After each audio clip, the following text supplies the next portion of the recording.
pour moi, les filles ne doivent absolument pas accepter qu'on les siffle dans la rue, ne doivent absolument pas accepter qu'on leur touche, ne doivent, sans consentement, ne doivent absolument pas accepter qu'on les appelle de façon assez vulgaire.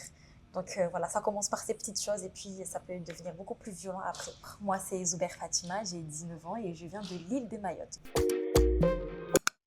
J'ai déjà été témoin de scènes assez choquantes à Mayotte parce que bon, les agressions sont pas banalisé, je veux dire, mais si c'est un peu renfermé, parce que bon, quand une victime subit quelque chose, elle a un peu peur du coup des représailles après, donc elle a peur de raconter ce qui va se passer, enfin ce qui se passe, que ce soit à sa famille, à ses amis, donc pour trouver quelqu'un d'assez intime pour parler de ces violences, c'est compliqué sur le territoire de Mayotte. Je m'appelle Hassani Malika, j'ai 17 ans et j'habite en Petite Terre à Mayotte. Malheureusement, j'ai énormément d'amis qui sont victimes de violences sexuelles, qui sont abusés régulièrement par leurs parents, par leurs proches.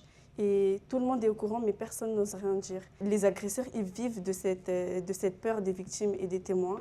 Et donc, si les victimes et les témoins n'ont pas peur, les agresseurs ne pourront plus rien faire. Donc, il faut dénoncer, il ne faut pas avoir peur des agresseurs, il ne faut pas avoir honte, surtout pour les victimes, parce que justement, vous êtes des victimes et ce sont les agresseurs qui devraient avoir honte.